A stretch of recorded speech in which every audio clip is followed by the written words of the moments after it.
إن الحمد لله نحمده تعالى ونستعينه ونستغفره ونعوذ بالله من شرور أنفسنا ومن سيئات أعمالنا. من يهده الله فلا مضل له ومن يضلل فلا هادي له. أشهد أن لا إله إلا الله وحده لا شريك له وأشهد أن محمدا عبده ورسوله. يا أيها الذين آمنوا اتقوا الله حق تقاته ولا تموتن إلا وأنتم مسلمون. يا أيها الناس اتقوا ربكم الذي خلقكم من نفس واحدة وخلق منها زوجها وبث منهما رجالا كثيرا ونساء واتقوا الله الذي تساءلون به والأرحام إن الله كان عليكم رقيبا. يا أيها الذين آمنوا اتقوا الله وقولوا قولا سديدا يصلح لكم أعمالكم ويغفر لكم ذنوبكم ومن يطع الله ورسوله فقد فاز فوزا عظيما. أما بعد. Jamaah yang dirahmati Allah Subhanahu wa Ta'ala, di antara nikmat dan rahmat yang Allah Subhanahu wa Ta'ala berikan untuk hamba-hambanya di muka bumi ini adalah Allah mengutus para nabi dan rasul untuk menjadi role model. Namun tidak jarang seorang merasakan hartanya sempit. Begitulah kehidupan yang tidak bisa kita hindari. Dan semua kita yang melewati warna-warni kehidupan ini, masing-masing akan dimintai pertanggungjawaban oleh Allah Subhanahu wa Ta'ala di hari kiamat kelak tentang bagaimana kita berinteraksi dengan warna-warni kehidupan ini.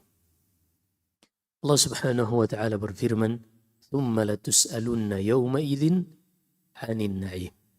Kemudian di hari kiamat kelak, kalian akan dimintai pertanggungjawaban tentang semua nikmat yang kalian dapatkan di muka bumi ini.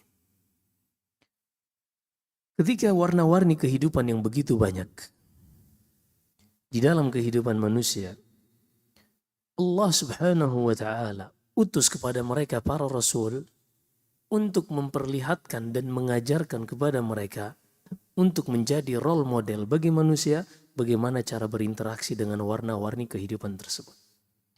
Disebutkan Ibnu Asakir dan juga Ibnu Jarir At-Tabari rahimahumullahu jami'an, sebuah hadis kata Nabi sallallahu alaihi wasallam, "Yu'ta bi thalathatin minal anbiya yaumal qiyamah." Di hari kiamat kelak akan didatangkan 3 orang nabi. Yang pertama adalah nabi yang paling kaya, yaitu Nabi Sulaiman alaihi salam. Allah datangkan Nabi Sulaiman dan di belakang Nabi Sulaiman dibangkitkan, dikumpulkan semua orang-orang yang Allah berikan kelapangan pada hartanya selama hidup di dunia ini. Lalu Allah Subhanahu wa Ta'ala bertanya kepada orang-orang kaya tersebut, kenapa harta kalian melalaikan kalian dari beribadah kepada Allah Subhanahu wa Ta'ala? Mereka pun mengatakan, ya Allah, dahulu kami sibuk untuk mengurusi aset-aset kami. Kami sibuk untuk mengejar dan memelihara harta kami. Kami sibuk A, B, C, dan seterusnya. Yang mana fasilitas-fasilitas yang diberikan di dunia telah melalaikan kalian. Maka kami mohon uzur ya Allah, karena kami dahulu tidak bisa benar-benar sungguh-sungguh dalam beribadah kepadamu, karena harta dan fasilitas yang kami miliki telah melalaikan kami dari hal tersebut. Kata Allah, kadzabtum, kalian berdusta. Karena lihatlah Nabi yang kami utus kepada kalian, Sulaiman alaihi salam. Tidak ada satupun manusia yang lebih kaya daripada Nabi Sulaiman. Namun dengan semua kekayaannya itu, tidaklah sama sekali melalaikan ia dari untuk beribadah kepada Allah Subhanahu wa Ta'ala. Sehingga pada saat itu, tidak ada argumen bagi orang-orang ini untuk mencari-cari alasan lagi, karena dahulu tidak bisa beribadah kepada Allah Subhanahu wa Ta'ala semasa hidup di dunia. Kemudian Allah datangkan orang-orang miskin, orang-orang yang sakit-sakitan, dan Allah Subhanahu wa Ta'ala datangkan Nabi Ayyub alaihi salam. tidak ada manusia yang pernah diuji dengan kemiskinan dan penyakit seperti Allah menguji Nabi Ayyub alaihissalam. Lalu ditanyakan kepada orang-orang miskin ini, apa yang menghalangi kalian dahulu untuk beribadah kepada Allah subhanahu wa ta'ala? Maka mereka mengatakan, ya Allah, kami sibuk masih harus bekerja. Kami disibukkan oleh penyakit ini, harus mencari pengobatan dan seterusnya, sehingga kami tidak sempat lagi beribadah kepadamu. Maka kata Allah subhanahu wa ta'ala, kadzabtum. Kalian berdusta. Semua itu seharusnya tidak menjadi penghalang dan udzur bagi kalian. Ini buktinya hamba kami Ayyub, yang kami telah berikan ujian, kesusahan, ujian, penyakit. Tidak ada yang kami uji lebih berat daripada Ayyub alaihissalam. Namun semua itu tidak menghalanginya untuk tetap beribadah kepada Allah subhanahu wa ta'ala. Hingga akhirnya gugurlah semua argumen yang coba dijadikan sebagai alasan orang-orang yang miskin dahulu di dunia, yang sakit-sakitan di hadapan Allah subhanahu wa ta'ala. Kemudian yang ketiga adalah Nabi Yusuf alaihissalam. Dibangkitkan, begitu juga dibangkitkan orang-orang yang semasa hidup mereka sebagai budak. Maka ketika itu pun Allah subhanahu wa ta'ala bertanya kepada mereka, apa yang membuat kalian dahulu tidak bisa beribadah kepada Allah? Mereka pun mengatakan, ya Allah, kami diatur. Kami ini budak. Kami begini dan begitu. Lalu Allah subhanahu wa ta'ala mengatakan, kadzabtum, kalian berdusta. Karena seharusnya semua itu tidak menghalangi kalian untuk tetap bisa beribadah kepada Allah. Sebagai buktinya ini hamba kami Yusuf. Ia sebagai budak pada saat itu. Namun semua itu tidak menghalanginya untuk tetap jauh dari maksiat. Diajak oleh Zulaikha untuk melakukan tindakan yang tidak pantas. Nabi Yusuf berlindung kepada Allah dan menjauhi perbuatan tersebut. Maka perhatikan di sini, berarti Allah subhanahu wa ta'ala mengutus para nabi dan rasul adalah untuk menjadi role model bagi manusia di dalam menghadapi warna-warni kehidupan. Kehidupan kita itu kadang senang, kadang susah. Kadang kita merasakan momen-momen yang menggembirakan, kadang momen-momen yang membuat hati ini sempit. Kadang harta kita dilapangkan, kadang kita mendapati harta kita lagi sempit. Ketahuilah, Allah subhanahu wa ta'ala telah jadikan bagi kita suri teladan, panutan-panutan dari kalangan para nabi dan rasul di dalam berinteraksi dengan semua warna-warni kehidupan tersebut. Dan semua warna-warni kehidupan itu tidaklah melalaikan para nabi dan rasul dari tetap beribadah kepada Allah subhanahu wa ta'ala. Di antara role model yang Allah jadikan dari kalangan para nabi dan rasul untuk menjadi panutan bagi manusia adalah seorang nabi yang Allah berikan keberkahan di dalam hidupnya. Dia adalah Ismail alaihissalam. Kita akan bercerita sedikit tentang Nabi Ismail. Kita ingin mengambil pelajaran dan ibrah dari perjalanan hidup Ismail alaihissalam. Ternyata Nabi Ismail, ketaatan dan kepatuhannya kepada sang ayah Ibrahim alaihissalam, menjadi seorang anak yang berbakti dan menjadi seorang hamba yang taat kepada Rabbnya, ini tidak didapatkan secara instan. Tapi ini bermula dari seorang ayah yang juga bertakwa kepada Allah subhanahu wa ta'ala. Dahulu Nabi Ibrahim alaihissalam, Allah utus ke negeri yang bernama Babilonia di Irak. Nabi Ibrahim berdakwah, mengajak ayahnya, mengajak keluarganya, mengajak masyarakat di tempat tersebut untuk meninggalkan peribadahan kepada patung, kepada berhala yang tidak bisa mencipta, tidak bisa mengatur, dan tidak bisa memberi rezeki. Nabi Ibrahim mengatakan, "Fabtaghu 'indallahi rizqa wa'buduhu washkuru lah." Di dalam surat Al-Ankabut kata Allah, wahai umatku, wahai kaumku, tinggalkan semua patung-patung yang tidak bisa mencipta kalian, tidak bisa memberi rezeki kepada kalian. Tapi mintalah rezeki, beribadahlah kalian kepada yang telah menciptakan kalian dan memberikan rezeki kepada kalian. Dialah pencipta alam semesta, Allah Subhanahu wa ta'ala. Ternyata ayahnya yang merupakan seorang pembuat patung, pedagang patung, justru membenci anaknya. Karena salah satu konsekuensinya, dia akan meninggalkan profesi ini. Dan terkadang sebagian manusia, ketika ia memiliki kepentingan pada sesuatu, terkadang kepentingan ini membuat mata hatinya tertutup. Padahal Nabi Ibrahim mengajak ayahnya ini untuk beribadah kepada yang mencipta, mengatur dan memiliki alam semesta, meninggalkan peribadahan kepada patung yang tidak bisa bermanfaat sama sekali. Hingga akhirnya Nabi Ibrahim terus berdakwah, tersebar dakwanya di masyarakat pada saat itu. Dan terjadi peristiwa Nabi Ibrahim menghancurkan patung-patung dengan tangannya. Patung-patung yang kecil dan menyisakan patung yang besar. Yang cerita yang kita coba ringkas. Intinya Nabi Ibrahim alaihissalam berusaha untuk menyadarkan umatnya pada saat itu bahwasanya patung-patung ini tidak bisa memberikan manfaat, tidak bisa menolak keburukan. Suatu saat Nabi Ibrahim menghancurkan patung-patung ini dengan kedua tangannya. Di saat orang-orang sedang berlebaran pada saat itu, setelah mereka selesai dari ritual yang mereka lakukan, mereka kembali, ternyata mereka mendapati patung-patung yang mereka sembah telah dihancurkan dan disisakan satu patung yang besar. Ketika itu mereka pun saling bertanya, siapa yang berani menghancurkan patung-patung ini? Siapa yang berani menghancurkan Tuhan-Tuhan yang kita sembah ini? Kata mereka. Maka mereka pun mengatakan, qalu sami'na fatan yadhkuruhum yuqalu lahu Ibrahim. Sebagaimana Allah kisahkan dalam suratul Anbiya, mereka mengatakan yang menghancurkan ini adalah seorang anak muda. Namanya adalah Ibrahim. Maka panggil Ibrahim ini. Kok beraninya dia menghancurkan patung-patung kita? Ketika Nabi Ibrahim didatangkan, mereka bertanya, "A'anta fa'alta hadza bi alihatina ya Ibrahim?" Apakah engkau yang melakukan semua ini kepada Tuhan-Tuhan kami, wahai Ibrahim? Kata Ibrahim, bukan aku yang melakukannya, tapi yang melakukannya adalah patung yang paling besar. Ia cemburu kalau harus disekutukan dengan patung-patung yang kecil.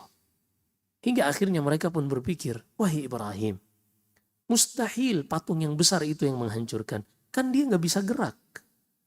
Dia nggak bisa mengambil kampak itu dan menghancurkan patung-patung yang lebih kecil. Dia nggak bisa berbicara, bagaimana kami bisa bertanya kepadanya? Akhirnya Nabi Ibrahim mengatakan, tuh kalian tahu, kenapa kalian tidak berpikir menggunakan akal sehat dan logika kalian bahwasanya patung-patung yang kalian ibadahi selama ini tidak bisa berbicara kepada kalian, tidak bisa memberikan manfaat kepada kalian, dan tidak bisa menolak keburukan dari kalian. Terus alasan kalian beribadah kepadanya apa? Akhirnya ketika mereka tidak sanggup untuk mematahkan argumen Nabi Ibrahim secara logika, mereka pun menggunakan kekuatan fisik. Mereka pun mengatakan, ayo kita sepakat dan kita bakar Ibrahim ini. Mereka pun menyiapkan satu tempat bunyan, dinyalakan api di dalamnya, kemudian mereka melemparkan Nabi Ibrahim di dalamnya. Nabi Ibrahim yang ahli tauhid, yang menyerahkan seluruh urusannya hanya kepada Allah, didatangi oleh Jibril alaihissalam pada saat itu. Malaikat Jibril bertanya, ya Ibrahim, alaka hajah? Wahai Ibrahim, pada kondisi seperti ini, apakah engkau memiliki hajat yang mau aku tunaikan? Kata Ibrahim, amma ilaik. Adapun kepadamu wahai Jibril, aku enggak punya hajat. Hajatku hanya kepada Allah Subhanahu wa ta'ala. Padahal Nabi Ibrahim dalam keadaan genting. Ketika itu pun Allah Subhanahu wa ta'ala mengatakan, qulna ya naru kuni bardan wa salaman ala Ibrahim. Kami pun mengatakan, wahai api, jadilah dingin dan keselamatan bagi Ibrahim alaihissalam. Poinnya di sini. Poin yang ingin kita capai dengan menyebutkan kisah Ibrahim di sini. Ketika Nabi Ibrahim selamat dan tidak termakan oleh api, dia menyadari bahwasanya ayahnya, kaumnya, kerabat-kerabatnya tidak ada yang akan beriman kepadanya.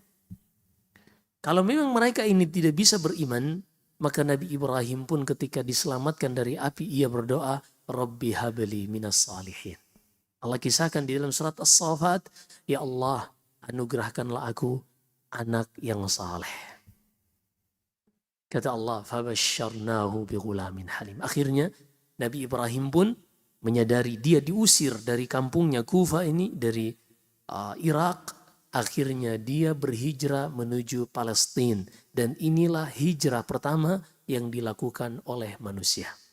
Itulah hijrahnya Nabi Ibrahim.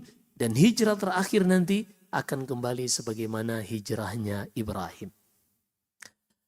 Nabi Ibrahim pun berhijrah, meninggalkan ayahnya, meninggalkan orang tuanya, meninggalkan kerabat dan keluarganya, serta masyarakat di daerah tersebut. Dan dia hanya mengharapkan keturunan yang baru yang akan beriman dan beribadah kepada Allah Subhanahu wa Ta'ala. Akhirnya, sesampainya di Palestina, Allah Subhanahu wa Ta'ala menganugerahkan Nabi Ibrahim setelah perjalanan yang panjang seorang anak yang bernama Ismail. Hingga akhirnya Nabi Ismail ini diperintahkan oleh Allah Subhanahu wa Ta'ala melalui ayahnya untuk ditempatkan di Mekah. Yang mana pada saat itu Mekah tempat yang gersang. Tidak ada kehidupan. Tidak ada manusia yang tinggal di dekat Ka'bah. Tidak ada satupun. Tapi Nabi Ibrahim terpaksa membawa istrinya yang bernama Hajar dan anak yang bernama Ismail yang masih kecil ini terpaksa dipindahkan dari Palestina karena ada satu urusan dan dipindahkan ke Mekah. Ketika sesampainya di Mekah, ternyata pada saat itu Nabi Ibrahim hanya memiliki bekal berupa air yang sedikit dan korma satu kantong. Ditinggalkanlah bekal ini untuk Nabi Ismail dan ibunya. Ketika Ibrahim hendak pergi, Hajar, ibu dari Ismail mengatakan, "Ya Ibrahim, ila aina tadhhab wa tatrukuna hahuna laisa fihi insun wala syai'." Wahai Ibrahim, kemana engkau hendak pergi? Meninggalkan kami di sini di tempat yang gersang, tidak ada kehidupan dan tidak ada manusia seorang pun. Nabi Ibrahim tidak bergeming, beliau terus berjalan meninggalkan anak dan istrinya. Sampai 3 kali Hajar mengulangi ucapannya ini, Nabi Ibrahim tidak menoleh sama sekali. Dan yang terakhir, Hajar mengatakan, Allahu amaraka bihadza. Wahai Ibrahim, apakah Allah yang memerintahkan engkau untuk meninggalkan kami di tempat ini? Apa kata Ibrahim? Naam. Iya, Allah lah yang memerintahkan aku untuk meninggalkan kalian di tempat yang tidak ada kehidupan sedikit pun di sini. Apa jawaban istri Ibrahim, Hajar, ibu dari Ismail? Qala idzan la yudayyi'ana Allah. Kalau begitu, Allah tidak akan pernah menyia-nyiakan kami. Allah tidak akan pernah menelantarkan kami. Ternyata Ismail yang akan kita sebutkan kisahnya ini benar-benar tumbuh besar dari seorang ayah yang bertakwa, yang bertawakal, begitu pula seorang ibu yang menyerahkan seluruh urusannya kepada Allah Subhanahu wa Ta'ala. Apakah dengan seorang hijrah, dengan seorang bertawakal, kemudian seluruh urusannya akan mulus dan tidak akan ada ujian? Tidak. Ternyata Hajar setelah ditinggalkan oleh Ibrahim kembali ke Palestina, dia harus melewati masa-masa yang paling berat. Ketika itu Ismail sedang masa usia menyusu. Ibunya pun Hajar menyusui anaknya ini. Dan pada saat itu minuman dan korma yang menjadi bekal mereka yang sangat sedikit pun habis. Dan seorang wanita ketika sedang menyusui dan tidak ada asupan nutrisi ke tubuh wanita tersebut, maka air susunya akan mengering. Ketika air susu sang ibu mengering, maka anaknya pun akan menangis. Karena nggak ada lagi, ia haus. Sampai kata Ibnu Abbas yang meriwayatkan hadis ini di dalam Sahih Bukhari dan Sahih Muslim, Hajar pun tidak tega melihat wajah sang bayi yang masih sangat kecil ini ketika berteriak-teriak dalam keadaan kelaparan dan kehausan. Maka ia pun meninggalkan anak tersebut dan berusaha mencari bantuan. Mungkin saja ada kafilah dari bangsa Arab yang sedang berlalu. Ternyata ia berusaha berlari ke suatu bukit yang bernama Sofa. Ia melihat ternyata tidak ada seorang pun di situ. Ia turun dari bukit Sofa dan mencoba di arah utaranya. Ternyata di sana, di sebuah bukit yang bernama Bukit Marwa, sampai naik ke atas puncaknya, tidak ada seorang pun. Sejauh radius mata memandang, tidak ada seorang pun yang ia bisa mintai bantuan. Gak ada manusia yang lewat. Hingga akhirnya 7 kali seperti itu, tiba-tiba ada yang mengatakan, Sohin, Sohin. Diam, diam. Hajar menyangka itu adalah halusinasi dari batinnya sendiri. Tiba-tiba ternyata ada malaikat Jibril yang datang. Karena Allah Subhanahu wa ta'ala sudah menetapkan bahwasanya ia tidak akan pernah menelantarkan hambanya yang bertawakal kepadanya. Walaupun hamba tersebut akan Allah uji, dan terkadang pertolongan itu datang di masa ketika kita sudah mengerahkan seluruh kemampuan kita. Pada saat itu pun malaikat ini mengepakkan sayapnya di tanah dan mulai muncul sebuah mata air yang terus mengalir, dan Hajar segera menggali lubang membentuk sebuah sumur. Kata Nabi SAW dalam hadis Abdullah bin Abbas ini, rahimallahu umma Ismail. Semoga Allah merahmati ibu dari Ismail. Kalau seandainya ia tidak segera membuat sumur, niscaya Zam-Zam ini akan mengalir menjadi sungai. Akhirnya ketika itu pun ia minum. Setelah minum, dan air Zam-Zam ini ta'amu tu'min. Istimewanya adalah minuman tapi bisa memenuhi kebutuhan nutrisi juga. Sehingga Abu Dzar radhiyallahu an, ia pernah menceritakan pernah sebulan di Mekah ia tidak makan kecuali hanya minum dari air Zam-Zam. Ketika itu pun Ummu Ismail minum dari air Zam-Zam ini, dan ia menyusui kembali Ismail. Hilang tangisan yang sangat membuat seorang tua tidak sanggup melihat wajah anak ini menjerit, sudah hilang. Karena Allah itu tidak akan pernah menyia-nyiakan dan menelantarkan hambanya.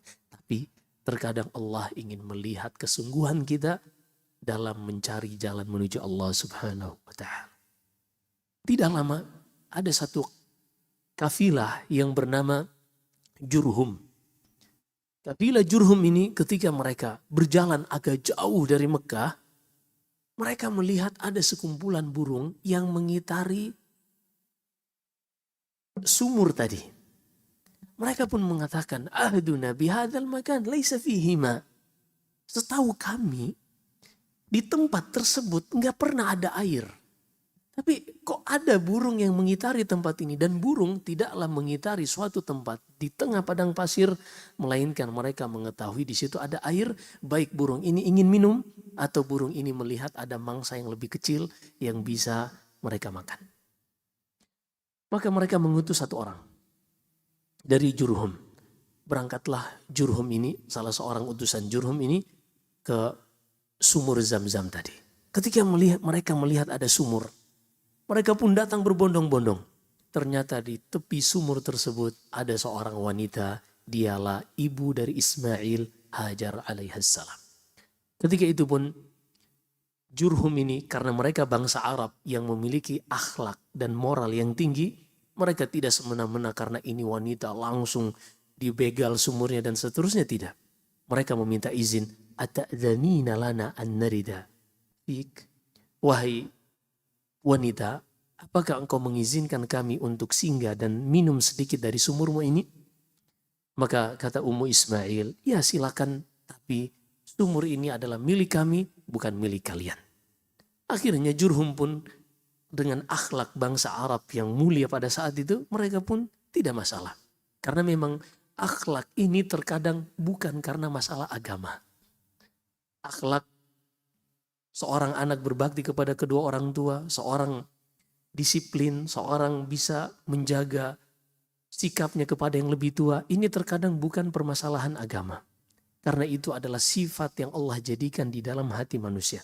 Sebagaimana kata Rasulullah kepada Al-Ashaj bin Abdul Qais, inna fika khaslataini yuhibbuhumallah. Wahai Al-Ashaj, pada dirimu itu ada 2 akhlak yang dicintai oleh Allah Subhanahu wa ta'ala. al-hilmu wal-anah, yaitu sikap bijak, tidak terburu-buru, dan juga sikap bisa menahan marah.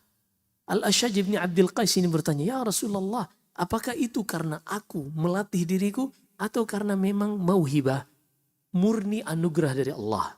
Kata Rasulullah, itu murni anugerah dari Allah Subhanahu wa ta'ala. Maka Al-Ashaj pun bersyukur kepada Allah karena telah menganugerahkan dua akhlak yang baik ini sebagai tabiat di dalam akhlaknya. Intinya, Nabi SAW mengatakan, bu'ithtu liutammima makarimal akhlak. Allah mengutusku untuk menyempurnakan akhlak manusia. Karena memang akhlak itu sudah ada di dalam diri manusia, dan datangnya Islam untuk menyempurnakan akhlak yang sudah ada di dalam diri manusia. Tinggallah Jurhum di situ bersama Ummu Ismail. Mereka pun membangun peradaban pertama di kota Mekah ini. Pada saat itu gak ada manusia selain mereka. Hingga Ismail alaihi salam mulai tumbuh besar. Tumbuh besar, begitu juga orang-orang Jurhum semakin banyak di situ. Mereka bergenerasi di situ. Dan Ismail ini, kata Allah Subhanahu wa ta'ala di dalam surat As-Saffat, falamma balagha ma'ahu as-sa'i qala ya bunayya inni ara fil manami anni atbahuk. Nabi Ibrahim alaihi salam yang tadi kita sebutkan, ia kembali ke Palestina sebagai ayah. Ia selalu bertanggung jawab terhadap tumbuh kembang anaknya. Walaupun ia di Palestina dan anaknya di Mekah, Nabi Ibrahim selalu bolak-balik untuk menengoki anaknya, untuk mengunjungi anaknya. Kata Ibnu Katsir rahimahullah dalam kitabnya Al-Bidayah wan Nihayah, Allah mudahkan Nabi Ibrahim ini untuk bolak-balik antara Palestina dan Mekah yang jaraknya 1 bulan lebih dengan diberi burak. Burak itu hewan yang ditunggangi oleh Nabi SAW ketika Isra dari Masjidil Haram ke Al-Masjidil Aqsa yang ditempuh hanya beberapa saat ketika malam Isra dan Mi'raj. Suatu saat ketika Nabi Ibrahim alaihissalam mengunjungi Ismail, Nabi Ibrahim di malam hari bermimpi bahwasanya ia menyembelih Nabi Ismail yang pada saat itu usia Nabi Ismail baru mulai bisa berlari-lari.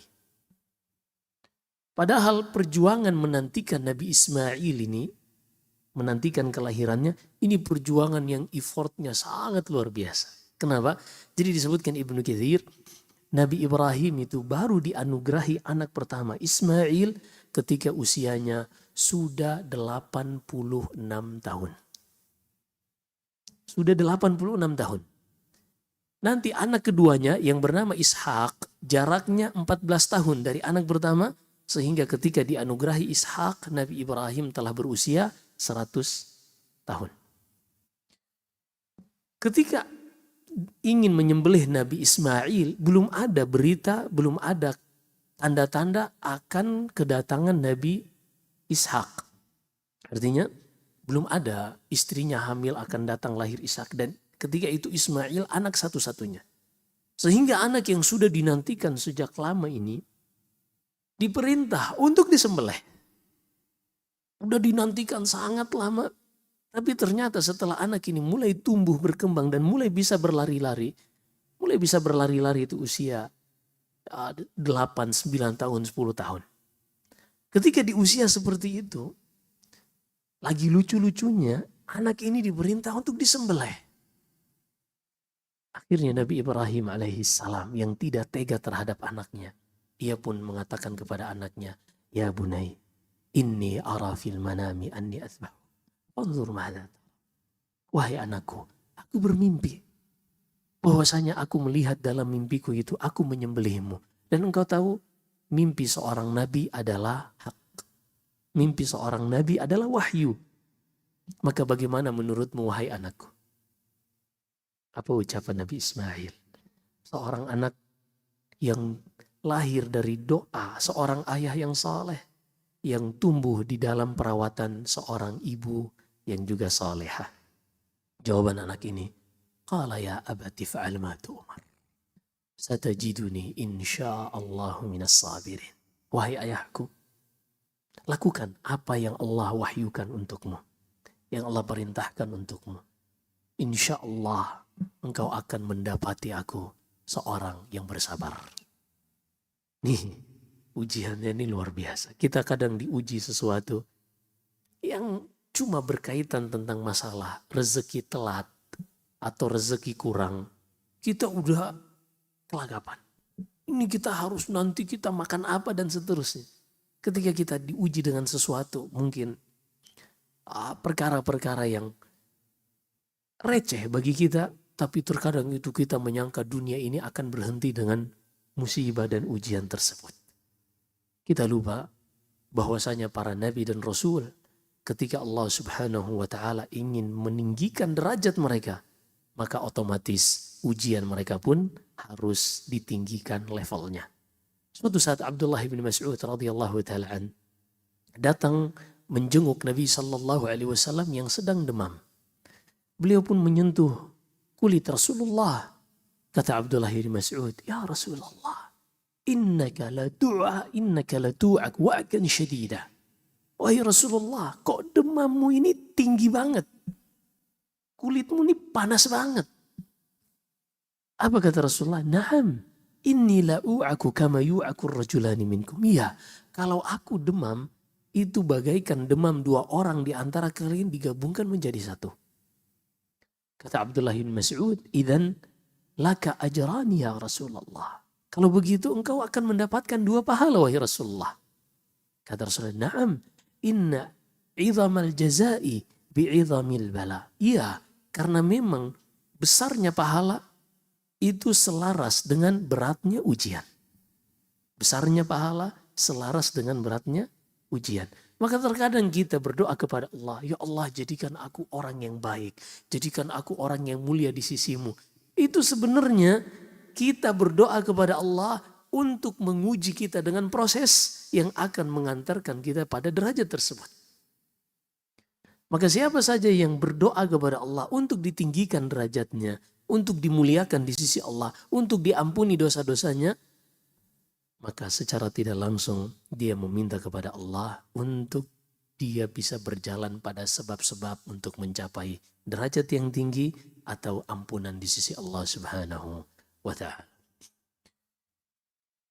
Maka Nabi Ismail alaihi salam mengatakan, "Qala ya abati fa'al ma tu'mar." Wahai ayahku, lakukan apa yang Allah perintahkan untukmu. Falamma aslama, ketika keduanya telah berserah diri atas perintah Allah ini, datanglah hari untuk penyembelihan. Pada saat itu, Nabi Ibrahim sudah menyiapkan pisaunya yang tajam. Tapi ketika ia membaringkan Ismail, idealnya ketika kita ingin menyembelih kambing atau apapun itu, biasa dihadapkan lehernya. Yang paling enak kalau kita menyembelih itu adalah lehernya dikencangkan dan disembelih di paling dekat dengan dagunya. Ini paling kencang kulitnya dan paling kencang syarafnya. Jadi ketika kena pisau tajam dikit langsung cepat putus. Kecuali onta itu disembelih di nahar yang paling bawah. Karena onta itu disembelih sambil berdiri, tidak sambil tidur, tidak sambil berbaring. Intinya ketika Nabi Ibrahim ingin membaringkan anaknya, ini ujian terberat. Ibrahim gak tega melihat wajah anaknya kalau dia akan menyembelih. Watallahu lil jabin. Maka akhirnya Ibrahim membalikkan wajah anaknya ini tengkurap. Agar ketika ia menyembelih, ia tidak melihat kedua mata anaknya yang melihat kepada mata ayahnya, yang khawatir nanti ia akan mengasihani anaknya dan tidak jadi menyembelih. Maka dibaliklah untuk disembelih tengkuknya. Ketika Nabi Ibrahim ingin menyembelih, Allah Subhanahu wa ta'ala mengatakan, "Inna hadha lahuwal bala'ul mubin." Qad saddaqta ya Ibrahim. Wahai Ibrahim, engkau telah lulus melewati ujian ini. Allah itu tidak akan menguji seorang hamba di luar kemampuannya. Hanya saja Allah Subhanahu wa ta'ala ingin melihat sejauh mana kejujuran hamba ini di dalam menjalani ujian yang Allah Subhanahu wa taala berikan kepadanya. Wa nadainahu ayya Ibrahim an qad saddaqta ar-ru'ya inna kadzalika najzil muhsinin inna hadza lahu al-bala'ul mubin wa fadainahu bidzibhin 'adzim. Kata Allah Subhanahu wa taala, engkau telah lulus wahai Ibrahim dalam melewati ujian ini dan engkau telah menyelesaikan semuanya. Ini sungguh ujian yang berat wahai Ibrahim, dan kami gantikan Ismail dengan seekor kabash. Kami gantikan Ibrahim dengan seekor domba. Kata Ibnu Katsir rahimahullah di dalam kitabnya Al-Bidayah wan Nihayah, domba yang Allah gantikan Ismail ini adalah domba yang merupakan kurban, pengorbanan dari Habil yang Allah ceritakan di dalam surat Al-Ma'idah. Anaknya Nabi Adam, itulah yang Allah terima. Kemudian Allah biarkan domba Habil ini hidup di surga, dan ketika Nabi Ismail akan disembelih, Allah gantikan dengan domba yang dahulu diterima dari Habil. Pernah dengar cerita Qabil dan Habil? Ya. Itu kisahnya disebutkan Ibnu Katsir rahimahullah. Ketika selesai, Nabi Ismail pun tidak jadi disembelih oleh Allah Subhanahu wa taala. Karena memang Allah tidak akan menguji seorang itu di luar kemampuannya. Seorang ayah bunuh anaknya, ini berat. Tapi Allah ingin melihat kesungguhan Nabi Ibrahim. Apa yang terjadi setelahnya? Allah angkat derajat Nabi Ibrahim setinggi-tingginya. Dan tidak ada umat yang datang setelah Ibrahim, melainkan mereka semua mengklaim bahwasanya Ibrahim ini adalah bagian dari mereka. Allah sebutkan di dalam surat Al-Imran, Am taquluna inna Ibrahim wa Ismail wa Ishaq wa Yaqub wal asbata kanu hudan aw nasara. Ini di dalam surat Al-Baqarah. Juga kata Allah Subhanahu wa taala, Ma kana Ibrahim Yahudiyan wala Nasraniyan. Di dalam surat Al-Imran kata Allah, wahai orang-orang Yahud, ketahuilah Ibrahim itu bukan seorang Yahudi. Wahai orang-orang Nasara, ketahuilah Ibrahim itu bukan Nasara. Karena masing-masing mereka ini mengklaim itu Ibrahim adalah bagian dari mereka. Kenapa? Karena semua umat sepakat Ibrahimlah agama yang selamat. Agama yang paling selamat adalah agamanya Nabi Ibrahim yang bersih dari semua noda-noda kesyirikan. Dan ini adalah di antara keistimewaan yang Allah berikan kepada Ibrahim karena ia telah melewati ujian yang sangat berat. Demikianlah Allah Subhanahu wa taala jadikan ketetapannya di dalam kehidupan ini bahwasanya siapa saja yang ingin mencapai derajat kemuliaan, yang ingin tingkatan keimanannya lebih tinggi, maka dia harus melewati segala macam perjuangan. Nabi Ya'qub alaihissalam. Nabi Ya'qub ini kalau kita ingin tahu keistimewaannya, ini luar biasa. Keistimewaannya Allah sebutkan di awal juz keempat. Kata Allah Subhanahu wa taala, atau di awal juz kelima, kata Allah Subhanahu wa taala di awal juz keempat, kullu ta'ami kana hillan li bani Israil. Semua makanan dahulu halal bagi Bani Israel kecuali yang diharamkan oleh Yakub. Kecuali yang diharamkan oleh Israel. Israel itu adalah Yakub. Kok bisa setinggi itu? Pengharaman dan penghalalan diserahkan kepada seorang manusia. Itu luar biasa. Tapi tahu nggak kita? Ternyata kedudukan yang sangat tinggi ini tidaklah didapatkan oleh Nabi Yakub dengan santai-santai saja. Tanpa effort. Ternyata Nabi Yakub harus melewati itu dengan perjuangan yang sangat luar biasa. Apa perjuangannya? Nabi Yakub ini adalah ayah dari Nabi Yusuf alaihissalam. Beliau kehilangan anak yang paling ia cintai, Yusuf. Disebutkan ahli tafsir selama 40 tahun. Selama 40 tahun ini ia tidak pernah berhenti menangis ketika mengingat Yusuf. Sampai-sampai kedua matanya buta. Ketika anak-anaknya menyalahkan ayahnya yang terus mengingat-ingat Nabi Yusuf, ia cuma mengatakan, Innama ashku bathi wa huzni ilallah. Aku hanya mengadukan kesedihanku aku pasrahkan semuanya hanya kepada Allah Subhanahu wa ta'ala. Karena air mata yang mengalir itu tidak menghalangi kita untuk tetap bertawakal kepada Allah Subhanahu wa ta'ala. Artinya air mata yang mengalir ketika seorang menangis mendapatkan musibah bukan berarti ia tidak menerima takdir Allah. Ia menerima takdir Allah, tapi menangis ini adalah bentuk kesedihan yang normal-normal saja. Ketika di tahun 9 Hijriah, Nabi Shallallahu Alaihi Wasallam kehilangan anaknya yang sangat ia cintai yang bernama Ibrahim. Ketika meninggal, Rasulullah menangis. Ada sahabat yang melihat, ya Rasulullah, tabki. Wahai Rasulullah, engkau menangis. Apa kata Rasulullah? Naam. Ini di antara rahmat Allah. Innal aina la tadma' wa innal qalba la yahzan wa la naqulu illa ma yurdi Rabb wa inna li firaqika ya Ibrahim la mahzunun. Mata itu akan menangis karena musibah. Hati itu akan bersedih. Tapi kita tidak akan mengucapkan kecuali apa yang diridhai oleh Allah Subhanahu wa ta'ala. Dan kami sungguh sangat sedih karena kehilanganmu, wahai Ibrahim, yaitu anak beliau sallallahu alaihi wasallam. Karena kalau Ibrahim ini hidup, dia akan menjadi nabi. Tapi Allah sudah tetapkan tidak ada nabi lagi setelah Nabi kita Muhammad sallallahu alaihi wasallam, maka tidak ada anak laki-laki beliau yang bertahan sampai mencapai usia kenabian. Yang anak yang pertama yang bernama Al-Qasim meninggal masih kecil. Begitu juga anak yang bernama Abdullah At-Tayyib At-Tahir meninggal di masa kecilnya. Dan juga anak laki-laki beliau yang kita dengarkan tadi Ibrahim meninggal di waktu kecil. Karena Allah sudah tetapkan tidak ada nabi setelah Nabi kita Muhammad sallallahu alaihi wasallam. Syahid, setiap perjuangan atau setiap hasil yang tinggi, setiap kedudukan yang mulia, ini tidaklah didapatkan seorang hanya dengan santai-santai saja. Semuanya ada effort yang harus dilewati oleh seseorang.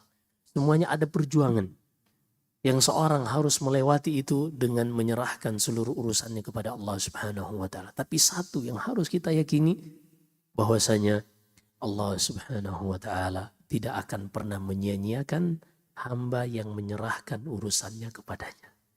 Allah Subhanahu wa ta'ala berfirman di dalam surat At-Talaq, "Wa may yatawakkal 'ala Allahi fahuwa hasbuh." Siapa saja yang menyerahkan urusannya kepada Allah, maka Allah akan mencukupi hamba tersebut. Apa makna tawakal sih? Tawakal itu tafwidul amri ilallah. Tawakal itu adalah seorang menyerahkan, menitipkan urusannya semuanya kepada Allah dengan dia menjalani sebab-sebabnya. Jadi tawakal itu ada dua syaratnya. Yang pertama, dia menyerahkan urusannya hanya kepada Allah. Kemudian yang kedua, dia menjalani sebabnya agar dia bisa sampai kepada tujuan yang ia cita-citakan.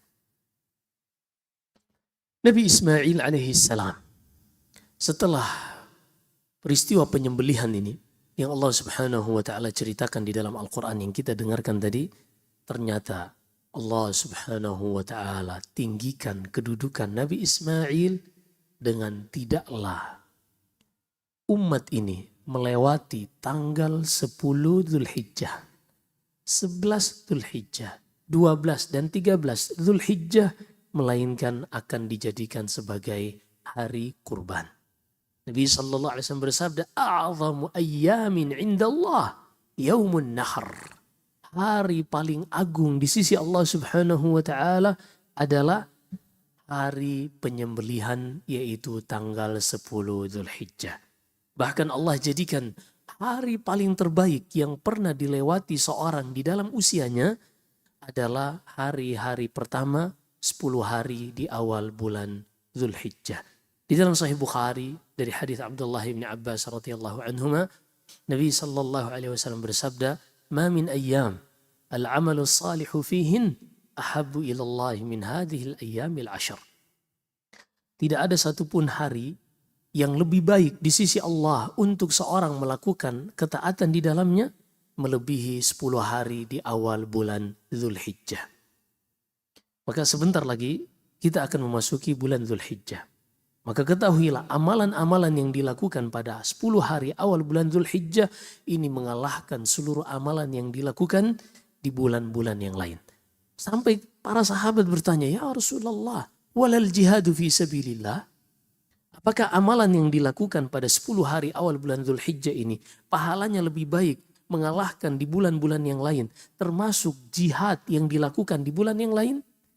Jihad di jalan Allah. Kata Rasulullah, na'am, betul, walal jihad, termasuk jihad tidak bisa mengalahkan pahala amalan yang dilakukan 10 hari di awal bulan Dzulhijjah, kecuali rajulan kharaja bimalihi wa nafsihi, kharaja binafsihi wa malihi wa lam yarji' min dzalika bisyai'. Kecuali seorang yang keluar berjihad, berperang di medan jihad, membawa harta dan nyawanya, dan ia gugur di medan jihad. Artinya mati syahid. Kalau seorang yang hanya berjihad tanpa mati syahid, maka tidak mengalahkan salat yang dikerjakan ketika 10 hari di awal bulan Dzulhijjah.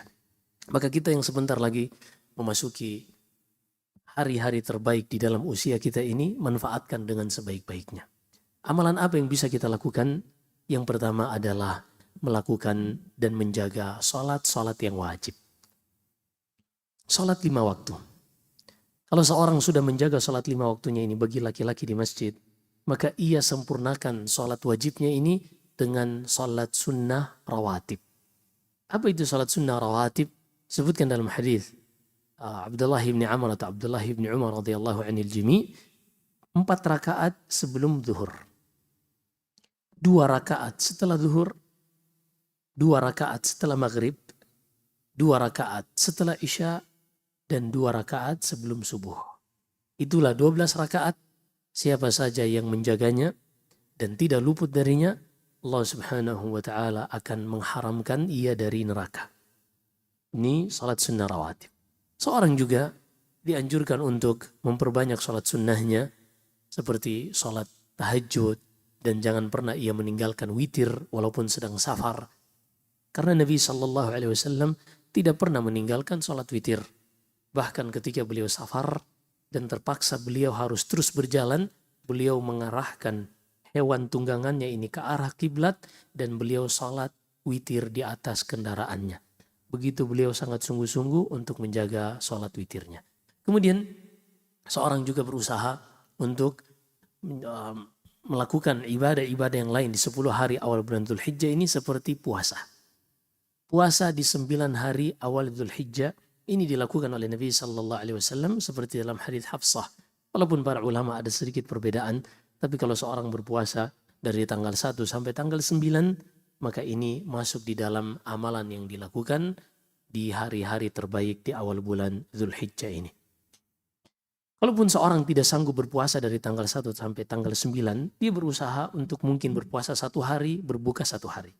Kalau dia tidak sanggup juga, dia berusaha untuk mencari hari dari 9 awal Dzulhijjah ini, hari yang bertepatan dengan Senin Kemis.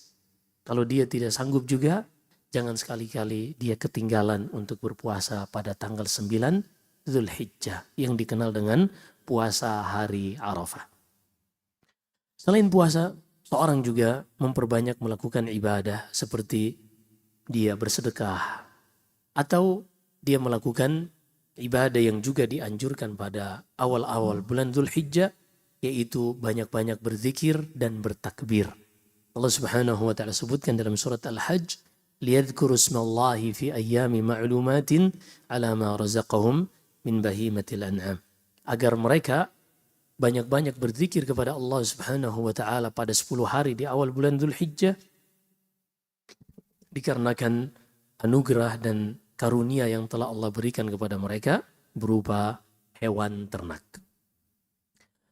Dan zikir, begitu juga takbir, para ulama membaginya 2 di awal bulan Dzulhijjah ini. Ada zikir yang mutlak, yang tidak terbatas waktu dan tempat. Ada zikir yang muqayyad, takbir yang muqayyad, yang terbatas waktu atau tempat. Adapun yang pertama, takbiran yang kita sering dengarkan lafadznya Allahu Akbar, Allahu Akbar, Allahu Akbar, La ilaha illallah, Allahu Akbar, walillahil hamd. Seorang membacanya ini ketika ia mulai melihat hilal bulan Dzulhijjah. Ketika dia sudah melihat hilal bulan Dzulhijjah, maka dia sudah mulai boleh bertakbir kapanpun, dimanapun. Takbiran yang kedua adalah takbiran yang sifatnya terbatas oleh waktu. Dan ini disebut dengan takbir muqayyad yang dibaca setelah selesai salam dari sholat wajib. Dan ini dimulai ketika sholat subuh pada tanggal 9 Dzulhijjah. Ketika masuk sholat subuh di tanggal 9 Dzulhijjah, maka pada saat itu kita mulai bertakbir selepas salam, kita mulai bertakbir selepas sholat. Sampai sholat asar pada tanggal 13 Dzulhijjah, akhir dari hari tasyriq. Selain zikir, selain takbir ini, seorang juga dianjurkan untuk melakukan ibadah terbaik pada tanggal 10 Dzulhijjah, yaitu berkurban. Berkurban ini adalah ibadah yang sangat dianjurkan, bahkan Nabi SAW bersabda, "Man wajada sa'atan falam yudhhi fala yaqrabanna musallana." Siapa saja yang mendapatkan kelapangan harta, bisa beli hewan kurban pada hari raya kurban, tapi dia tidak melakukan kurban, maka jangan dia mendekati tempat sholat kami.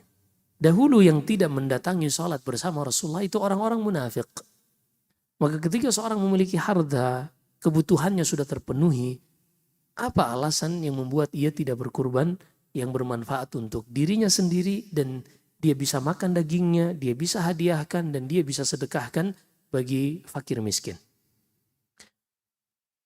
Maka seorang berusaha untuk bisa berkurban pada tanggal 10 Dzulhijjah. Kalau misalnya dia tidak sanggup tanggal 10, dia coba tanggal 11, 12 sampai tanggal 13 sebelum matahari terbenam. Ini disebut dengan hewan kurban. Dan ketika sudah masuk, pemerintah sudah mengumumkan Dzulhijjah telah terlihat hilalnya, seorang yang sudah berniat untuk berkurban, maka dia tidak boleh mencukur rambutnya, tidak boleh memotong kukunya, atau mengelupas kulitnya. Dalam hadis Ummu Salamah, Nabi SAW bersabda, "Idza ahalla al-hilal wa arada ahadukum an yudhhi fala ya'khudanna min sya'rihi syai'an wala min adfarihi." Jika hilal bulan Dzulhijjah telah terlihat, maka jangan, dan seorang di antara kalian sudah berniat untuk berkurban, maka janganlah dia memotong rambutnya, mencukur rambutnya, atau memotong kukunya dan mengelupas kulitnya. Ini di antara yang disebutkan oleh Nabi SAW berkaitan tentang pemuliaan hari kurban. Dan kita sudah ketahui hari kurban ini di antara sebabnya adalah mengingat peristiwa Nabi Ibrahim akan menyembelih Nabi Ismail. Terus akan teringat ini sampai hari kiamat kelak. Lihat bagaimana Allah mengangkat derajat Nabi Ismail karena satu peristiwa, sesaat peristiwanya, tapi menguji kejujuran, ketawakalan seorang kepada Allah Subhanahu wa Ta'ala, dan menguji keyakinan seorang bahwasanya Allah itu tidak akan pernah menelantarkan dan menyia-nyiakan hambanya, serta tidak mungkin Allah menguji seorang di luar kemampuannya. Ketika hatinya terkumpul semua ini, maka ia pasrah semuanya, ia serahkan kepada Allah Subhanahu wa Ta'ala, dan siapa saja yang menyerahkan urusannya kepada Allah, Allah Subhanahu wa Ta'ala tidak akan pernah menyia-nyiakan. Begitu juga kita hidup.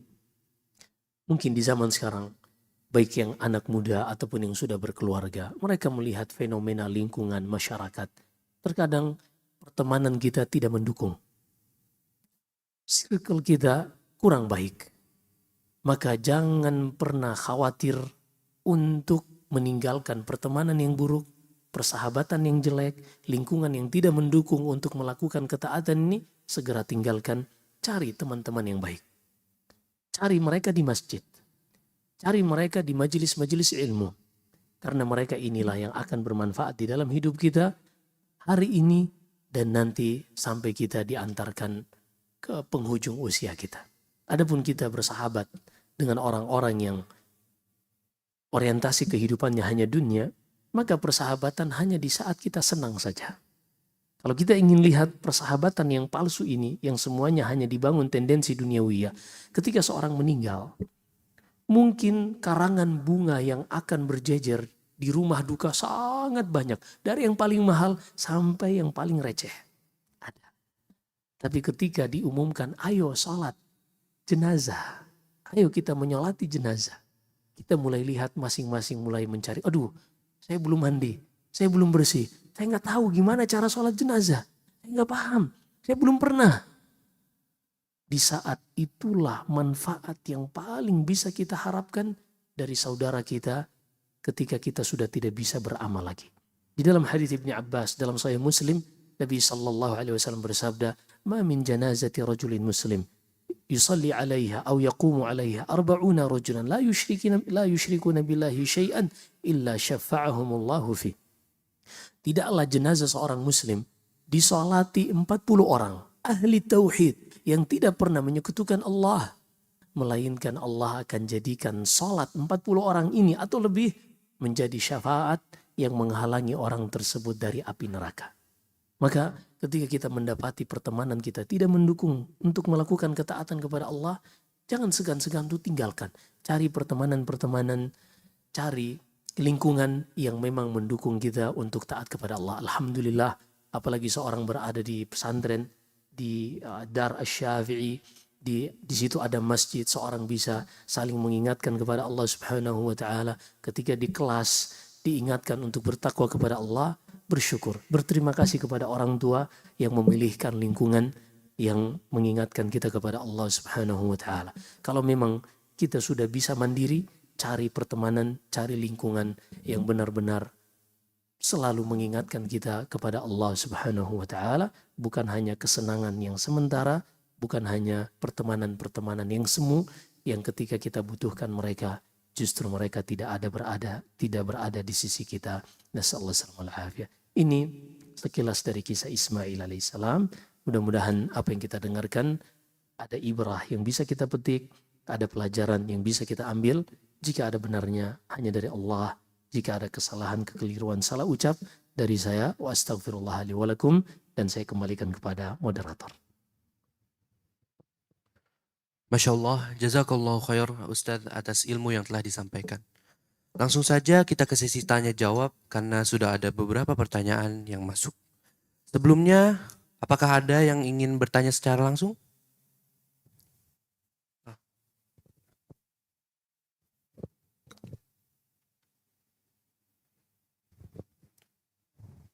Apa ada?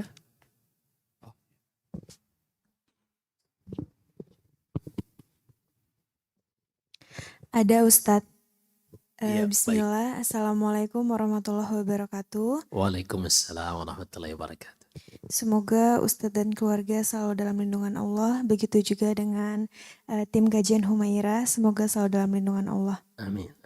Ustadz ingin bertanya, bagaimana jika kalau berkurban itu kan dilarang untuk memotong kuku, mencukur rambut, dan mengelupas kulitnya. Bagaimana ketika rambut itu rontok ketika kita menyisir, Ustadz? Barakallahu fiik. Nah, di dalam syariat kita Allah Subhanahu wa taala berfirman, la yukallifullahu nafsan illa wus'aha. Allah itu tidak akan menguji seorang di luar kemampuannya. Segala sesuatu yang dilakukan tanpa sengaja ini di luar kemampuan sehingga tidak akan dihukumi oleh Allah Subhanahu wa taala. Di dalam qawaid fiqhiyah disebutkan oleh Syekh Abdurrahman ibn Nasir As-Sa'di rahimahullah, kata beliau, wal khata wal ikrahu wan nisyanu asqatahu ma'budun ar-rahmanu. Segala kesalahan yang terjadi dikarenakan ketidaksengajaan atau keterpaksaan, maka ini semua tidak akan dihukumi sebagai dosa. Dan juga sabda Nabi SAW, Inna Allah tajawaza an ummati an thalath. Allah Subhanahu wa ta'ala memaafkan dari umatku ini dari 3 hal.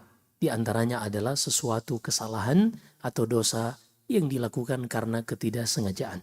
Maka seorang wanita atau seorang laki-laki yang ketika dia sudah berniat untuk berkurban, telah masuk bulan Dzulhijjah, kemudian dia mungkin menyisir rambutnya, dan menyisir ini di antara sunnah Nabi SAW, disunahkan untuk menyisir laki-laki maupun wanita. Atau mungkin dia ketika berwudu misalnya menyela-nyela jenggotnya atau rambutnya, kemudian ada yang gugur, ada yang rontok, maka ini semua tidak mempengaruhi sama sekali dan tidak ada dosa kesalahan sama sekali. Demikian wallahu a'lam. Silakan Pak. Tadi ditikung sebentar karena itu Apa, tidak hanya berlaku di jalanan tapi di kajian juga. Baik, Mas Ustadz. Assalamualaikum warahmatullahi wabarakatuh. Assalamualaikum warahmatullahi wabarakatuh. Ustadz, mohon nasihatnya. Ketika kita melakukan puasa Arafah di Indonesia atau di tempat lain begitu, yang saya mengerti begitu ya, kan puasa Arafah kita lakukan ketika wukuf berlangsung di Arab Saudi begitu ya. Mohon dikoreksi kalau salah. Nah, betapapun begitu, di negara di luar Arab Saudi itu punya perbedaan waktu begitu. Nah, bisa jadi kita puasa kan bisa jadi lebih lambat gitu. Harusnya kan kita lebih cepat waktunya, tapi biasanya di sana ada perbedaan hilal misalnya. Ya begitu. Baik. Nah, apakah tetap diterima atau bagaimana? Mohon nasihat. Baik. Assalamualaikum. Pertama tentang puasa, keutamaan puasa Arafah itu disebutkan dalam Sahih Muslim dari hadis Abu Qatadah Al-Ansari radhiyallahu taala an.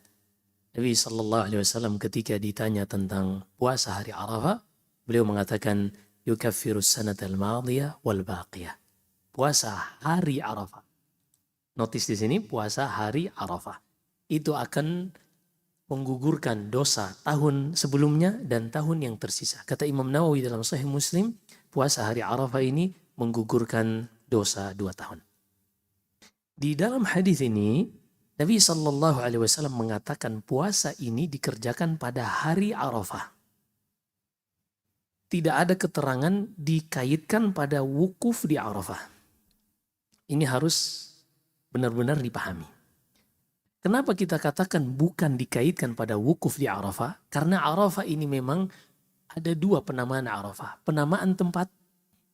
Ada Arafah, ada Muzdalifah, ada Mina. Salah satu tempatnya namanya Arafah. Tapi ada waktu yang disebut juga hari Arafah. Karena hari-hari di bulan Dzulhijjah itu memiliki nama. Tanggal 8 Dzulhijjah ini namanya hari Tarwiyah. Tanggal 9 namanya hari Arafah. Tanggal 10 namanya Yaumun Nahar. Hari Nahar penyembelihan. Tanggal 11, 12, 13 disebut Ayyam Tashriq.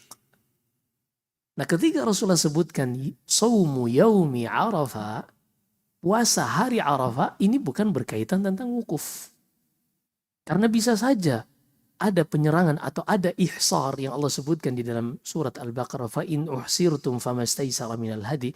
Mungkin saja ada musuh yang mengepung Mekah sehingga tidak terjadi wukuf. Apakah kemudian menganulir syariat puasa pada tanggal 9 Dzulhijjah? Maka tidak. Maka mengaitkan puasa Arafah dengan wukuf ini butuh dalil tersendiri. Adapun secara umum yang disebutkan dalam hadis Sahih Muslim, hadis Abu Qatadah tadi, puasa itu dikaitkan dengan hari Arafah. Dan kalau seandainya kita paksakan, kita harus menantikan wukuf. Berarti kita harus sama hilalnya, kita harus mengikuti hilal Mekah. Ini akan menjadi syariat puasa yang hanya disanggupi tahun belakangan ini dan tidak disanggupi 1000 atau ribuan tahun yang lalu. Kenapa demikian? Karena untuk menyampaikan berita bahwasanya gubernur Mekah melihat hilal misalnya hari Senin atau hari Selasa, ini membutuhkan berbulan-bulan untuk sampai ke Indonesia.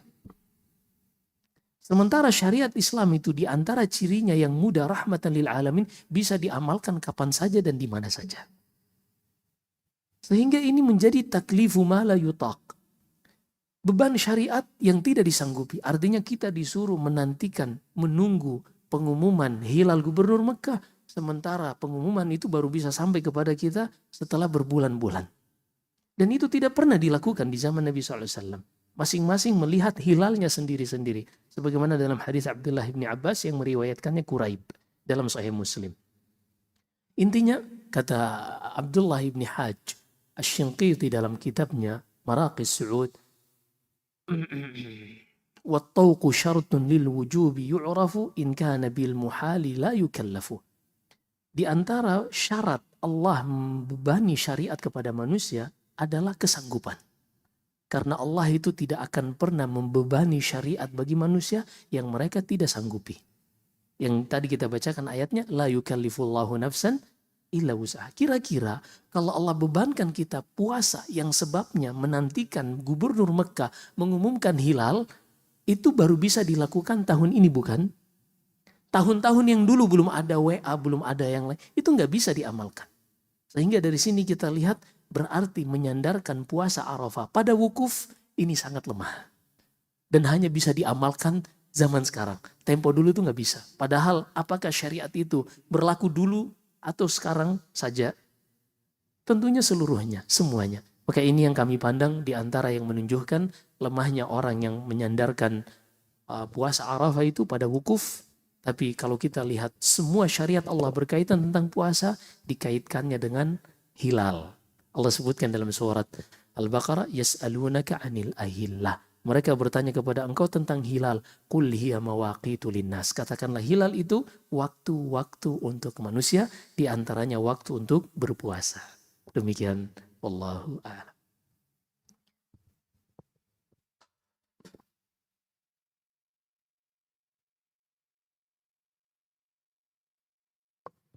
Jazakallahu khair, Ustadz telah menjawab pertanyaannya. Langsung saja kita pertanyaan yang ada di kertas.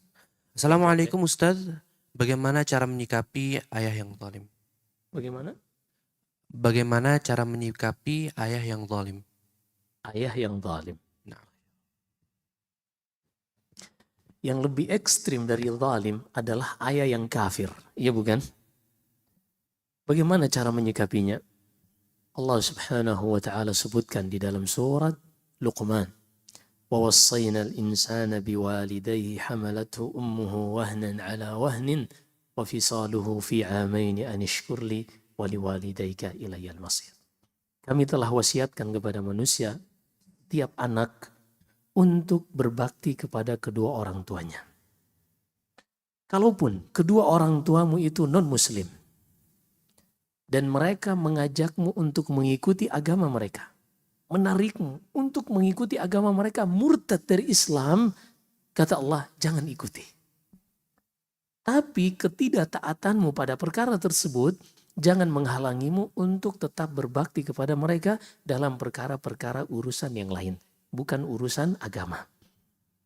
Perhatikan di sini betapa ketaatan kepada orang tua itu tidak gugur walaupun orang tuanya ini non-muslim.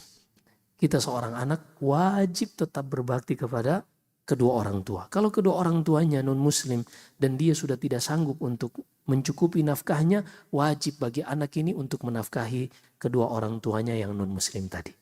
Kalau seandainya non-muslim saja kafir, seperti ini Islam memperlakukan kedua orang tua, apalagi kalau mereka cuma zalim.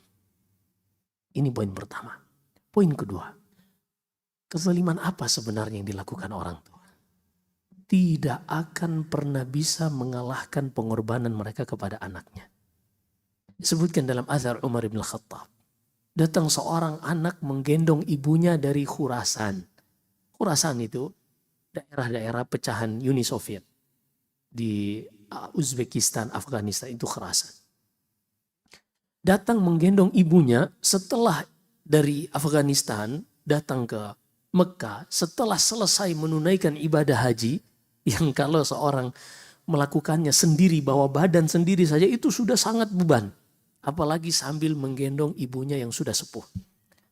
Setelah ia melakukan semua rangkaian ibadah haji ini, ia mendatangi Umar bin Khattab. Ya Amiral Mu'minin, wahai Amiral Mu'minin, apakah aku sudah menunaikan kewajibanku sebagai seorang anak berbakti kepada kedua orang tuaku dengan melakukan ini semua? Apakah aku sudah bisa membalas jasa ibuku ini? Apa kata Umar bin Khattab? La wala talqa min talaqatiha. Sama sekali belum. Walaupun hanya satu rintihan yang ia rasakan ketika melahirkanmu. satu rasa sakit ketika melahirkanmu belum bisa engkau balas sedikit pun. Jadi nggak bisa kita mengatakan orang tua itu zalim dan seterusnya. Zalim apapun mereka adalah orang tua. Sekafir apapun mereka adalah orang tua. Itulah syariat Allah Subhanahu wa taala. Kalaupun mereka bersalah, kita lihat apa sebenarnya sebab kesalahannya. Apakah sebabnya dari kita atau mereka yang semena-mena? Kalau mereka yang semena-mena, kita coba cari fasilitasi ini, apakah dari om kita untuk menasehati orang tua, ataukah dari yang lebih sepuh, yang lebih tua, karena mungkin dia menganggap kita yang salah. Jadi ini banyak sebab yang seorang anak harus bisa lebih dewasa dan lebih berlapang dada untuk melihat apa sebab orang tua ini zalim. Kalau dia sudah dapati sebabnya, barulah dia melakukan problem solving, dia mencari solusinya. Kalau memang ada solusi, baik itu dia yang minta maaf atau dia mungkin ingin melembutkan hati orang tuanya dengan memberikan hadiah dan seterusnya, maka ini tentunya bisa ditempuh dengan cara musyawarah. Tapi kalau ingin mencari pembenaran untuk tidak berbakti kepada kedua orang tua karena orang tuanya zalim, maka ini tidak ada sama sekali di dalam Islam. Walaupun orang tuanya kafir, seorang anak harus tetap berbakti kepada kedua orang tua. Demikian. Wallahu a'lam. Jazakallahu khair Ustaz. Kita lanjut. Assalamualaikum Ustaz.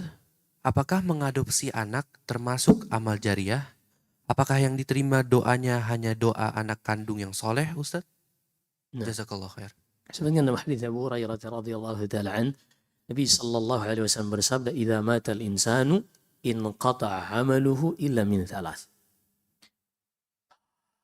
Jika ada seorang meninggal, terputus seluruh amalannya kecuali 3. Pertama, sedekatin jariyah. Sedekah yang terus mengalir pahalanya walaupun ia sudah meninggal, atau yang dikenal dengan wakaf produktif. Misalnya seorang punya kontrakan 40 pintu. Ia wakafkan semasa hidupnya, nggak boleh dijual, nggak boleh dihibahkan, nggak boleh diwarisi. Wakaf lillahi ta'ala. Tapi tetap disewakan. Nanti hasil sewanya dipakai untuk sedekah. Ini namanya wakaf produktif. Bangunannya tetap atas milik yang meninggal, dia serahkan kepada Allah dan hasilnya disedekahkan atas nama yang sudah meninggal tadi.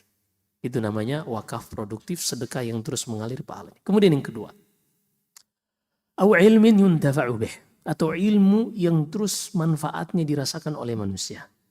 Seorang menulis buku atau seorang menyebarkan buku, menyebarkan poster-poster dakwah yang orang lain mendapat hidayah dari itu, atau mungkin video-video konten dakwah, sebuah short video yang orang mendengarnya, melihatnya, menjadi terinspirasi untuk berhijrah misalnya. Ini semua merupakan bagian dari ilmu yang bermanfaat. Kemudian yang ketiga, kata Nabi SAW, awaladin salih yad'ulah. Atau anak soleh yang mendoakan orang tuanya. Jadi tidak semua anak. Tapi anak yang soleh. Anak soleh pun tidak cukup, tapi mendoakan orang tuanya. Makanya ketika kita punya anak, jadikan anak ini hasil usaha kita di dalam ketaatannya. Seperti, jangan biarkan dia belajar Al-Fatihah kepada guru ngajinya. Kita yang ajarkan Al-Fatihahnya. Kenapa? Agar dia merupakan kasb, hasil usaha kita. Karena dalam Sahih Muslim dari hadis Abu Hurairah, man dalla ala khairin kafa'ilih. Siapa saja yang menunjukkan kepada kebaikan, maka dia akan mendapatkan pahala selama kebaikan itu diamalkan. Maka ketika kita mengajarkan Al-Fatihah kepada anak kita, setiap anak itu membaca Al-Fatihah, dia niatkan atau tidak, maka pahalanya mengalir kepada orang tuanya. Jangan sampai pahala itu mengalir untuk guru ngajinya. Anak soleh yang mendoakan orang tuanya, ketika dia doakan orang tuanya, inilah yang sampai kepada orang tuanya. Ketika Rasulullah menyebutkan ada satu sifat di dalam ucapannya, maka kita hanya mencukupkan hukumnya pada sifat tersebut. Artinya ketika anak itu saleh yang mendoakan orang tuanya, itulah yang sampai pahalanya, maka kita tidak berani melangkahi ucapan Rasulullah SAW, sehingga kita katakan anak yang bermanfaat itu adalah anak saleh yang benar-benar mendoakan orang tuanya. Di hari kiamat kelak ada seorang yang tiba-tiba disuruh oleh Allah, irqa, ayo naik lagi derajat. Ayo naik lagi, ayo naik lagi. Sampai hamba ini heran. Ya Rab, anna li hadha. Ya Allah, kok bisa aku mendapatkan derajat yang semakin tinggi ini? Padahal perasaan dulu amalanku tuh gak cukup untuk seperti ini. Apa sebabnya? Ya Allah, kata Allah, listighfari waladikalak. Ini dikarenakan istighfar. Anakmu dahulu semasa hidup, setelah engkau meninggal, ia beristighfar kepada Allah agar Allah mengampuni dosa-dosamu. Di sini berarti menunjukkan harus ada inisiatif dari anak ini untuk mendoakan atau beristighfar untuk ayahnya kepada Allah Subhanahu wa taala. Maka di sini penting untuk kita membimbing anak kita untuk mendoakan orang tuanya, atau tadi kita yang ajarkan mereka untuk melakukan amal saleh. Mengajarkan mereka Al-Fatihah, mengajarkan mereka sholat, sehingga seluruh sholat yang mereka lakukan semasa hidupnya juga akan mengalir kepada orang tuanya. Demikian, Allahu a'lam. Jazakallahu khair Ustaz. Kemudian, Assalamualaikum warahmatullahi wabarakatuh Ustaz. Ustaz, afwan, Anda memiliki 2 pertanyaan. Yang pertama, apabila belum akikah, apakah boleh berkurban? Dan yang kedua, bagaimana menyikapi pasangan yang keras kepala dan mudah marah, tersinggung, dan susah memaafkan orang lain, tapi ibadahnya Masya Allah. Apakah itu termasuk ujian yang akan menaikkan derajat kita Ustaz? Atau karena dosa-dosa di masa lalu Ustaz? Jazakallah khair Ustaz. Yang pertama, antara akikah dan kurban, para ulama memang ada selisih pendapat. Apakah akikah itu wajib? Berdasarkan sabda Nabi SAW, kullu mauludin murtahanun bi aqiqatihi tudbahu anhu yawma sabi'ihi wa yusamma. Setiap anak yang lahir tergadaikan oleh akikahnya yang disembelih pada hari ke-7. Hanya saja para ulama mengatakan ini tidak wajib, ini hanya anjuran saja. Begitu juga tentang kurban, man wajada sa'atan falam yudahhi fala yaqrabanna musallana. Siapa yang memiliki kelapangan pada hari kurban dan dia tidak menyembelih kurban, maka jangan dia mendekati musala kami. Ini masing-masing ada dalil-dalil yang sangat kuat yang seakan-akan menggambarkan 2 amalan ini wajib. Hanya saja para ulama mengatakan tidak wajib karena adanya dalil-dalil yang lain yang memalingkannya dari wajib menjadi tidak wajib. Sekarang ketika seorang hanya memiliki dana terbatas, dia belum akikah dan masuk hari raya kurban. Kalau memang sudah terlewatkan hari ke-7, hari ke-14, hari ke-21, apalagi sampai 1 tahun misalnya, dan itu terus berulang, maka dia dahulukan yang waktunya hadir pada saat itu, yaitu kurban. Dia dahulukan kurban. Berbeda kalau misalnya dia ingin mengikuti sunnah pada saat kurban anaknya usia 7 hari. Artinya jatuh bersamaan dengan akikahnya. Insya Allah idul kurban akan berulang, tapi hari ke-7 anaknya tidak akan berulang, maka dia dahulukan akikah pada saat itu. Tapi kalau seandainya masing-masing akikahnya ini sudah terlewat waktunya juga, akikah masih bisa tahun depan, tapi kurban untuk tahun itu hanya pada tahun itu saja, maka dia dahulukan kurban. Sehingga pertanyaan seperti ini dilihat pada orangnya, apakah dia pada tanggal ke-7-nya atau tanggal 14-nya, ataukah sudah lewat lama. Kalau sudah lewat lama, maka dia dahulukan kurbannya. Tapi kalau seandainya bertepatan dengan hari ke-7-nya, maka dia dahulukan akikahnya karena waktunya yang terbatas. Kemudian yang kedua tadi berkaitan tentang seorang istri yang Allah Subhanahu wa taala uji dengan suami yang mungkin pemarah dan seterusnya, yang akhlaknya sesama manusia susah tapi ibadahnya lancar. Ya, ini ujian. Dan ada wanita yang pernah Allah uji dengan suami yang jauh lebih berat. Selain dia kafir, suaminya juga mengaku Tuhan. Wanita ini adalah Asiyah bintu Muzahim ibni Ubaid ibni Rayyan ibni Walid, yang dikenal dengan istri Fir'aun. Suaminya Fir'aun namanya. Yang Bani Israel itu dibantai Setiap anak laki-laki yang lahir dibunuh, dijajah berpuluh-puluh tahun. Itulah Fir'aun. Tapi Asia bintu Muzahim bersabar melewati semua itu hingga akhirnya Allah anugerahkan, Allah mengetahui kejujuran di dalam hati Asia ini, dan akhirnya Allah pun menganugerahkan hidayah dan ia beriman kepada Nabi Musa hingga akhirnya Asia pun menjadi salah satu wanita terbaik dan Allah berikan balasan surga baginya. Intinya semua yang kita lewati dalam kehidupan ini ujian. Suami yang terlalu baik juga ujian. Jangan sampai terlalu baik ada maunya nih. Itu ujian. Begitu juga suami yang mungkin tidak seperti yang kita inginkan juga ujian.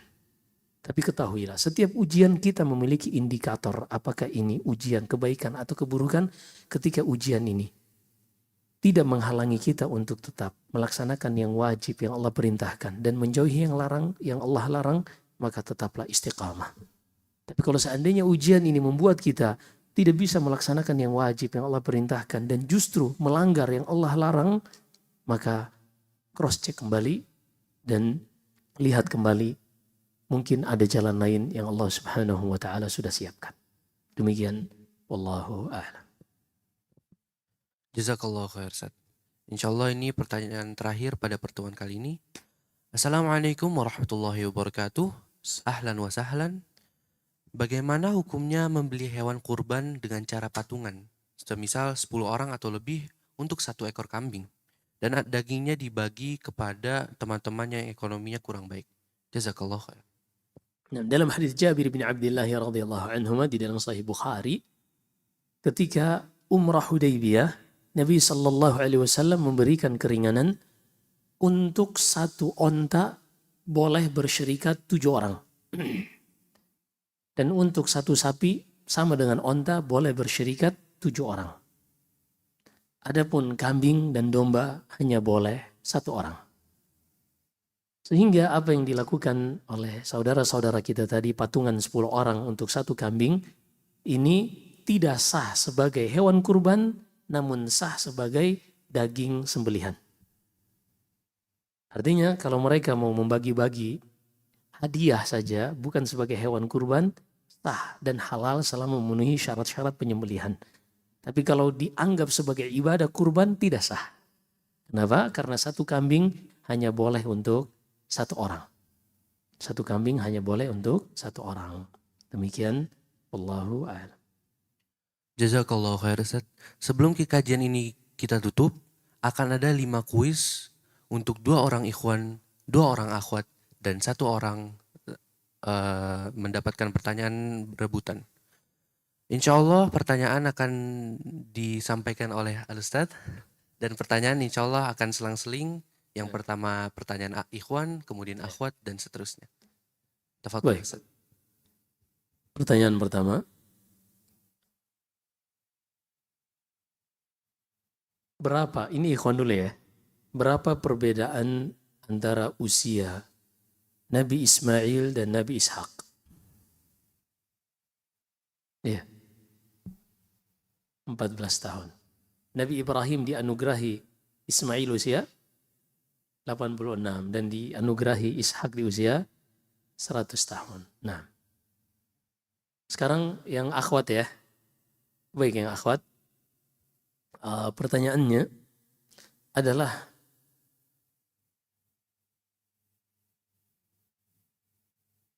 ketika Nabi Ibrahim dibakar dan Allah selamatkan, kemana ia berhijrah meninggalkan negeri kelahirannya ini? Ia berhijrah ke daerah mana?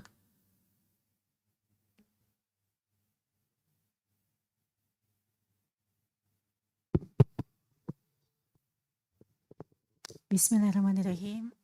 Ke Palestina. Nah, ia berhijrah dari Kufa, dari Babilonia ke Palestina. Dan kata Nabi SAW, hijrah yang terakhir nanti juga akan kembali kepada hijrahnya Nabi Ibrahim alaihissalam. Benar ya? Baik, pertanyaan yang berikutnya berarti untuk ikhwan. Ikhwan yang susah-susah, yang akhwat gampang-gampang aja. Baik, pertanyaan berikutnya untuk ikhwan. adalah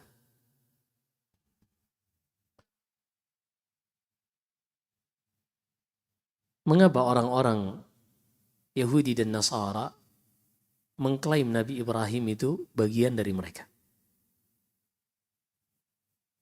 Iya. Silakan.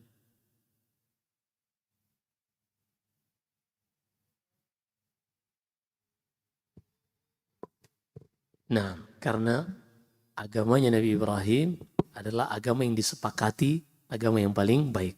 Dan Nabi Ibrahim sebagai tokohnya yang disepakati, manusia yang dicintai Allah Subhanahu wa Ta'ala. Nah, sekarang untuk akhwat lagi, pertanyaannya adalah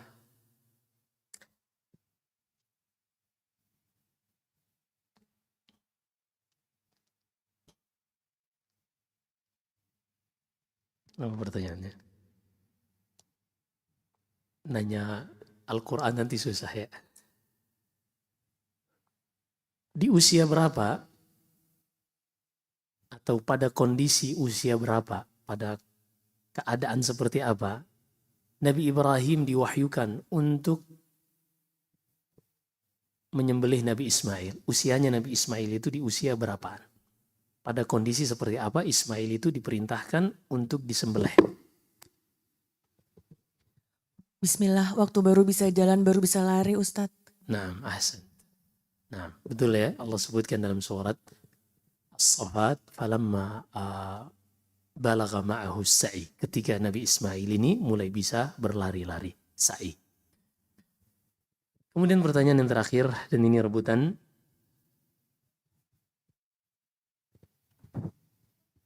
Pertanyaannya adalah, sebutkan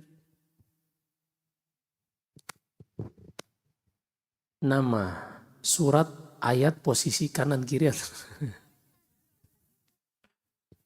Astagfirullahaladzim. Baik, siapa Nabi yang Allah Subhanahu wa Ta'ala akan gugurkan dengannya argumen orang-orang miskin yang mereka mencari-cari alasan di hadapan Allah di hari kiamat kelak? Mereka tidak bisa beribadah kepada Allah karena mereka sibuk kemiskinannya. Nabi Ayub alaihissalam. Masya Allah. Udah diambil ikhwan ternyata. Baik, selesai silakan. Nah, setelah ini kita akan ada pembagian hadiah. Namun sebelum itu izin Ustadz, sebentar. Afwan, izin dari panitia ingin memberikan hadiah kepada jemaah senior yang hadir Masya hari Allah. ini. Senior bukan sepuh. Silakan. Nah, di sini apakah ada yang paling senior? Waduh, nggak ada yang ngaku kalau gitu. Coba tanya yang paling muda, ngaku semua tuh. Ada yang paling senior di belakang. Yang akhwat, yang ummahat. Di Ahwat ada yang umurnya 85 tahun Ustadz. Masya Masya Allah. Allah. Barakallahu fi umriha. Masya Allah.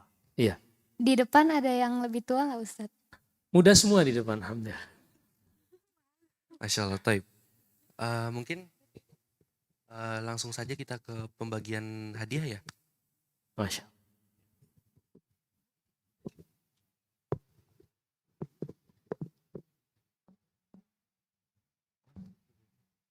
Oh, Ralat, maaf. Kita langsung tutup saja kajian ini. Baik. Tafadhol Ustaz. Baik. Alhamdulillah kita telah dengarkan sedikit kisah dan ibrah yang mudah-mudahan menjadi secercah cahaya yang membuka wawasan kita tentang kehidupan, tentang adanya ujian.